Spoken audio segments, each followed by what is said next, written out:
Okay, now there's only one more. There's one more I want to do. It's the one about the SPADs, that Adipose Town thing.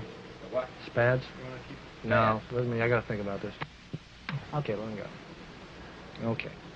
We're on, yeah. Okay, this next song is called Adipose Town, and it's about it was written primarily about the SPADs, because I never heard a SPAD song, and one of them was leaving, and we wanted to get it up to a party, you know, kind of a going-away deal.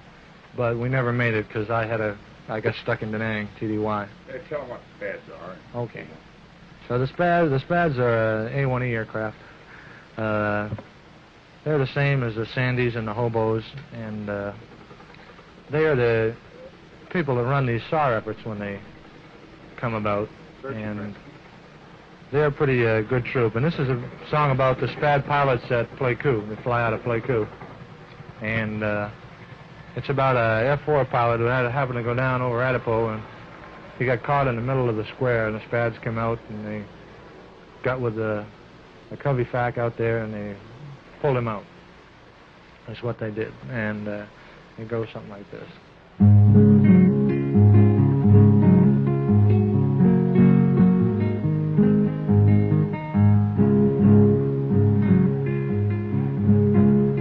Adipose Town, the SPADs bombed the bridges and they all fell down. Si, senor.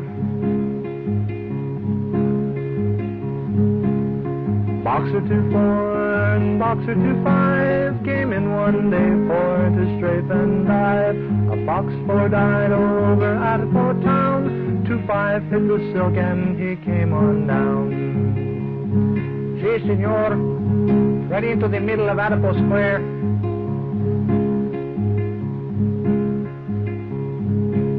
2-5 ran away from the scene to hide and wait for the Jolly Greens. The only cover he could find anywhere was the tree in the middle of Adipose Square. He was really hurting. SPAD 01 and SPAD 02 launched off out of Pleiku into the blue. By the time they got to Adipose Square, Cubby 539 was already there. Si, senor, that is the Fox. He was having a good time pelting Willie Pete's at the hooches, yelling at Crown on guard and trying to herd in the Jolly Greens all at the same time. SPAD said, Cubby, where is 2-5? Is he on the ground? Is he still alive? Cubby said, SPAD in the middle of the square, and the goops, they are running round everywhere. All over Adipose Town. See, then the SPADs, they took over the show. Push 'em up, set 'em up, go internal and save the large hooch for the colonel. His eyes are not what they used to be. When he misses, it will belong to me. There were 4 hooches in Adipose Square, and they stood straight and tall till the SPADs got there. They strafed and dive bombed from the sky. When the smoke cleared away, 10 goops had died.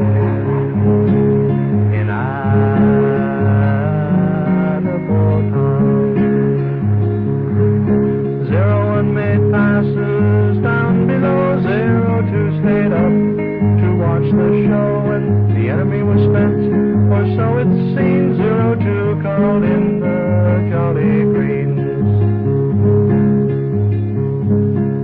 The giant hovered low over Adipose Square. 2-5 climbed up on the penetrator there.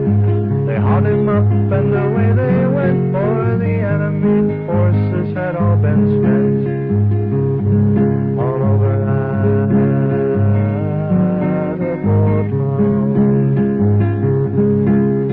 Adipose Town, the SPADs from the bridges and they all fell down.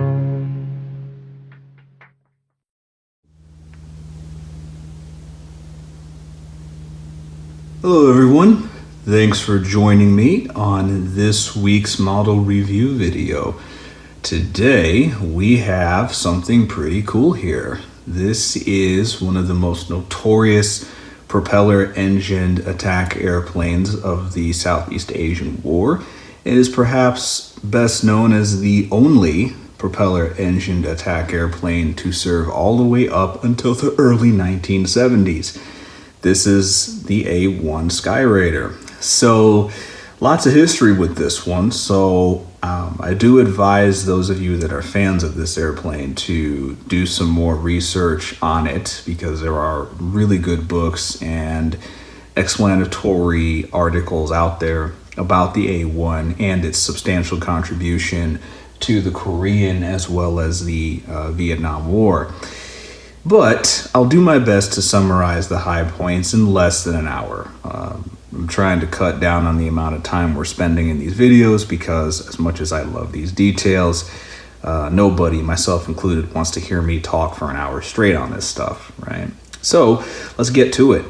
This is an A-1H, representative of a design that was initially put into service in 1945. Engineer Ed Heinemann, those of you who are A4 Skyhawk fans doubtlessly know that name, was an engineer with Douglas and had overnight in his hotel room with his Douglas engineering team redrafted an initially different airplane into the A-1 Skyraider concept. And he was able to convince the Navy in 1945 to greenlight production. And this after only 9 months of development and engineering. So very ambitious stuff for a day and age where nowadays we're used to programs taking substantially longer than 9 months to engineer and design and build. So in 1945, the A-1 Skyraider goes into service with the U.S. Navy. Initially, even it had a nuclear mission, which I think is kind of interesting, because unless I've missed something in my physics class, propeller-engined airplanes are going to have a much harder time escaping a nuke than a jet. But hey, I digress. Be that as it may, it had pretty much every air-to-ground mission of the era, including the nuclear role when it was deployed initially to Korea. In Korea, it would serve as a close air support and air-to-ground strike aircraft, which during that time, of course, jet airplanes like the MiG-15 and the F-86 Sabre were relatively, it's a bit weird to say this now in 2022, but they were cutting-edge designs. Because they were cutting-edge designs, propeller airplanes were still relatively common in the theater. You still had, for example, the Corsair fighter and initially attacker as well, and the A-1 fit right into that operational mold. After the Korean conflict, the A-1 kept on serving on the U.S. Navy carrier decks all the way through the Southeast Asian War, when it was used as a strike airplane and a helicopter escort and close air support aircraft. So in that capacity, the A-1 Skyraider developed a very good reputation because it carried a lot of weapons. It was a very slow airplane relative to the jets, which meant at 200-something knots top speed, the pilots were able to get a very close look at what the ground and various terrain images were. We have to remember, in the 1950s and 60s, high-resolution targeting pods did not exist yet, and nor would they for quite some years to come. So the most accurate way of getting close air support fire to a target without hitting friendlies was to use a good old-fashioned Mark I eyeball to confirm where the friendlies and where the enemies were, which meant that the A-1 Skyraider was the preeminent close air support weapon of choice by troops on the ground when they had a choice. So the A-1s developed a good reputation. Initially, they were called SPADs, as a derisive term by the fighter pilots who flew much faster aircraft like the F-100 and the F-4s. But oddly enough, as they became customers of the combat search and rescue squads who came to extract them when they'd be shot down, the name SPAD went from being a joke to being a term of endearment, as the A-1s earned their keep covering helicopters as they would go in and extract pilots. So in order to keep the ground air defenders from shooting at the helicopter, which would of course have to hover in a very vulnerable position to put a basket down for the pilot to get into, meaning the pilot who got shot down, what the A-1s would do is they would do trolling passes to try to get enemy gunners to shoot at the A-1s. And by shooting at the A-1s, they would give away their position, which of course made it easier for the A-1's wingmen to render an attack and take out the air-to-ground gunfire. Once the guns were silenced to an acceptable extent, the helicopter would be called in and the shot down pilot would then be extracted. So the A-1s developed, again, quite a good reputation, and they served in that role for the U.S. Navy all the way up until 1968, when they were replaced by a combination of the A-4 Skyhawk, A-6 Intruder, and A-3 no, I actually have to think about that one, the A-3. Yeah, so the code name for that one escapes me, but the A-3 is the big airplane that was affectionately known as the Whale. Actually, I believe the Air Force calls theirs the B-66 destroyer. But in any event, those 3 airplanes for the U.S. Navy covered the various missions that the A-1s had. And for fatigue reasons, the last A-1 was retired from U.S. Navy service in 1968. The A-1 would continue in its close air support, combat search and rescue support mission for the U.S. Air Force all the way up until the end of major U.S. military involvement in Southeast Asia in 1972. We'll talk a little bit more about that once I get my U.S. Air Force A-1 Skyraider on this channel. Just so you're all aware, this isn't the only A-1 in my collection. I do have a U.S. Air Force one that I purchased from a member on a forum, so I will be getting that one on the channel, and we will cover the U.S. Air Force use of the A-1 and how that came to be in that video. So this HobbyMaster model is of a VA-176 A-1. This one is part of a flight of Skyraiders which were ambushed by North Vietnamese MiG-17s in 1966. Now, in contravention to what you might have expected that fight to go, the Skyraiders were able to turn the tables on the MiG-17s because all the MiG-17s flew faster, higher, and stronger in terms of kinematic dynamics. The A-1s were better at horizontal turn rate because they had this thick wing built into them, and they could fly very, very slowly, slow enough to make the MiG stall out. So the MiG pilots made a mistake that many Phantom crews would make in their own way against the MiG-17, and that's them trying to outturn a smaller, more nimble fighter. And the result was, out of the 4 MiGs that showed up to play, 3 of them were shot down. One confirmed, 2 of them were not. One of the unconfirmed kills was attached to Papoose 412, which is this model is a representation of, as flown by Lieutenant Junior Grade Peter Russell, and he, in support of his wingman, damaged at least and very likely shot down a MiG-17 that bounced his flight. His wingman was able to get the credit for the confirmed MiG-17. So here you are, you've got 4 A-1 Skyraiders, and they have more MiG kills at that point in the USS Intrepid's cruise than the F-4 Phantoms embarked on the same carrier air wing.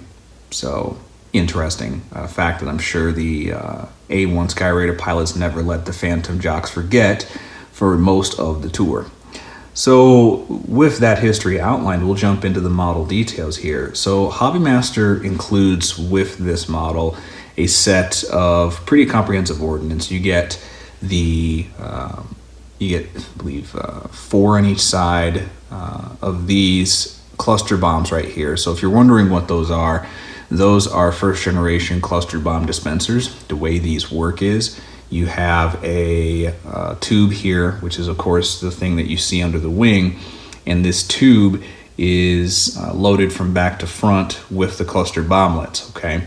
And then as the A-1 is flying, when the pilot wants to launch a pass with cluster bombs jumping out, instead of the modern ones where they have like a bomb case and then the case opens up and the cluster bombs come out, the cluster bombs on this first generation effort came out the back. So they would the plane would go this way, the cluster bombs would go out back this way, and that's how they would leave their ordnance on a pass. So you can see, I believe the count was like 48 bomblets for each of these, which if you do the math, that's quite a bit of firepower the A-1 could bring from its cluster bomb dispensers. Bear in mind that when you do display these, you want the front piece, which is covered, to be forward, because these are not rockets. These are not rocket pods. They are cluster bomb dispensers. So the front part is the piece that is solid. The back is where you're going to have your circular indentations in the representational model of it, because that's where the cluster bombs come out the back. So just bear that in mind if you do pick up one of these, and I do recommend that you pick up one of these, that you display these with the outlets facing back instead of front. Same with the rocket pods here. You would think at first that when you display these that the rocket pods should be oriented with the cover and the red dot facing backwards, because the rockets are supposed to fire forward. However, what HobbyMaster has done is they've included the type of forward firing rockets which have the covers on them, and what these red things are is they're shields which cover the rocket pods while the airplane is in forward flight, and this is done to reduce drag. So when the pilot triggers the rockets, this frangible cover pops off, and then you see the conventional blunt face, which shows the rocket holes, and then the rockets come out the front, and the rest you know. So again, once you display these, it's important to note that you want to keep the rocket pod with the cover facing forward, because that's the implementation of the rocket pod before they're fired. And then finally, you do get a pair of hard points. Right here, I'm showing them with the bombs loaded. Bear in mind that HobbyMaster also includes hard points that fit this area with external fuel tanks, so you can model it with the external fuel tank there and there if you are so inclined. I just have it, of course, right now with the centerline fuel tank, which is right here. For some reason, the centerline fuel tank right here is relatively difficult to fit into the airplane. Hopefully the tolerances on your example aren't quite as strict, but I had some tough times getting that to line up. So yeah, those are the unique aspects of it. You also get a couple of empty pylons, which I do like. One here and then one on the other side of the wing, which I do like because not every single pylon is going to be loaded with weapons on any given combat airplane. So I do like that they included that. I wish they'd had some empty pylons for all of them, so you could just show it with any combination of empty or full pylons. Like, it'd be really cool for me if you had 2 of these cluster bombs and then the rest of the pylons are just empty, like the last one. That to me would be really nice, and something I think HobbyMaster should consider for future releases. So that's what you get for the kit. You of course do get a really nicely detailed model with the well detailed propeller, with the labeling of course showing the manufacturer and the specifications of the propeller, torque specs, etc. The small parts like the hub and the interior of the right Cyclone 18-cylinder engine are done really well. And you of course have the small details like the combat markings here and the UHF antenna and some of the other accessories here, which I think is really nicely done here. The changes that I've personally done, I have added a little bit of weathering to the bottom. I of course also have added the oil stains that you see on the side of Skyraiders. Because that 18-cylinder engine is so big and the exhaust of course is right there, generally when these airplanes are flown pretty often, they accumulate a nice healthy patina of oil and soot that just builds up on the side, and that's pretty much unavoidable. Like, maybe a Skyraider fresh out of the depot might be really clean, but the reality of it is if you fly these airplanes with any serious length of time, they're going to develop some staining on the side. So to model that accurately, I did take and paint the initial edges of the cowling here black, and then use some Tamiya weathering black panel line polish to, not really polish, but panel line application, I guess you might call it. I wouldn't call it paint, but it's like black Tamiya panel line accent to put some staining on the side. And I did the same of course on the other side. So HobbyMaster sends this as it comes out of the box completely clean, which is something I do agree with. I don't think this is something that a manufacturer should do. I believe that everybody who owns one of these should decide for themselves how it should look. So if you like it clean, you can get it out of the box clean and you don't have to do anything. If you're someone like me who thinks a proper Skyraider needs to have some dirt on the side and some oil, each of us can customize that to our heart's content, and we don't have to tie up HobbyMaster with incorporating some setup that's either too conservative or not conservative enough, or alienating collectors who do want to show a perfectly clean Skyraider. So not my cup of tea to do that, but hey, some people out there might prefer a clean model, so more power to them. Actually, that's a question I'd like to bring up in the comments. What do you all think of manufacturers adding weathering and staining to models? Should they do that or should they not? What are your thoughts? I personally think that, again, they shouldn't. That's something each individual collector should change, in that every manufacturer should just issue their models completely clean. But that is just me. What are your thoughts on that? Once you plug that in the comment section, let's look at some of the other aspects of the model. You do get a pilot.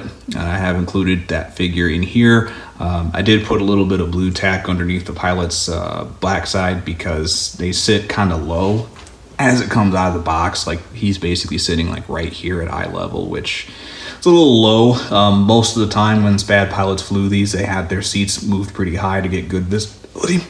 So as a consequence, I did put a little bit of blue tack on his behind to get him to sit a little better.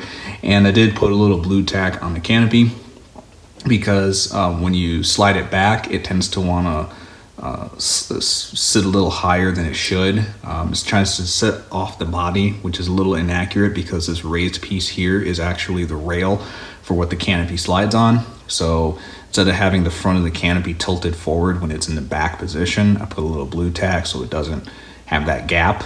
That's just a personal thing. It's not a big deal for some people out there, I presume. So yeah, so I did that. And my last update is I put a little bit of weathering on the external fuel tanks. So you may have seen some of that in the intro shots earlier. I will put a word of caution. Be careful handling this model from the wings because the 20mm cannons are positioned in such a way that they do stick out fairly far from the body of the wing, which means it's very, very easy for you to break them if you pick up the handle or you pick up the model and you handle it in a way that you either cover those or, for me, the danger point was when I was putting the ordnance on, some of the pylons were a little sticky and I wound up putting my thumb right around this area and I pushed one of the 20mm cannons out of position pretty far. So a little bit of super glue fixed that, but just be aware of that when you're handling the model. Make sure that when you are putting accessories on it that you don't touch that area and potentially get those cannon barrels bent. So with that, I'll just say that I think it's a really good release. If you're somebody who's a big fan of the A1 or you're just curious about it, I do recommend that as of the making of this video in November 2022 that you pick them up relatively soon. They've been out for I think a month or so. So at the time of this video, they are selling for about $120. Definitely pick those up, use those coupons, get those Black Friday deals if you can, and scoop this model up because I think it's a doozy. It's a beautiful one, and I believe this is probably going to appreciate with time. So it's a really good release. I do like the way HobbyMaster has done this A1 as well as their US Air Force one. So if you are inclined to appreciate the A1, it deserves a place in your collection. So thank you for watching, and if you do like airplane review videos, take a look at my other ones, see if there's maybe another model in my collection that you might want to see and know a little bit more about. So once again, I thank you for watching this video, and if you have subscribed, once again, I'll thank you for that. If you haven't yet, please consider subscribing. That way, when I do release new videos and new content, you'll be notified right away through YouTube, and then you won't miss anything that's published and comes out. So once again, for the third time, thank you all for watching and subscribing if you haven't already, and we will catch you in the next video.